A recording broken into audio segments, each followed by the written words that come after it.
Revelation 1810. From the 14th of February 1941. Creations. Miniatures. The product of the divine will to love must reveal the wisest creative spirit in its genesis. The infinitely many works of creation bear witness to this, which reveal the truest miracles to man if he observes them attentively. God's work of creation, broken down into the tiniest particles, would always show the same creations in miniature. Each work of creation is a world in itself, but it also contains everything that the universe contains. This is incomprehensible to man because he cannot see these miniature miracles with the naked eye. Individual works of creation reveal the same to him, but he considers these to be individual cases, but he is not aware that every work of creation is a miniature of God's great work of creation and again contains billions of such miniatures within itself, which are only visible to man if he is able to see with spiritual eyes.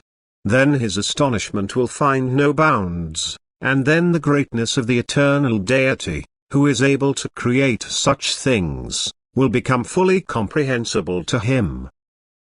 The universe is infinite, that is, it knows no limits, no beginning and no end. And the creations in it are just as infinite and unlimited. The divine will to love took shape and thus formed itself into the most unimaginable works. And again, the smallest work of creation is, just as, thoughtfully considered by its wise creator. It again encloses innumerable creations which are not in the least inferior to the great works of creation, but through their delicacy appear even more magical and are therefore magnificent to behold. And every creation, no matter how small, carries living beings within itself, which perform the same functions in many thousands of times smaller dimensions in a world which corresponds to their tiny compositions.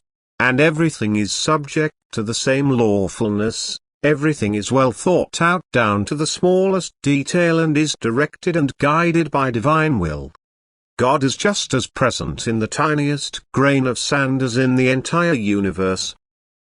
Not the smallest thing escapes him, and nothing is too little or too small to be noticed by him. Everything, even the smallest thing, is God's thought that has become form, which, once emitted, does not eternally pass away or detach itself from God and is therefore always and constantly seized by the omnipotence of divine love and remains in existence for all eternity. Amen.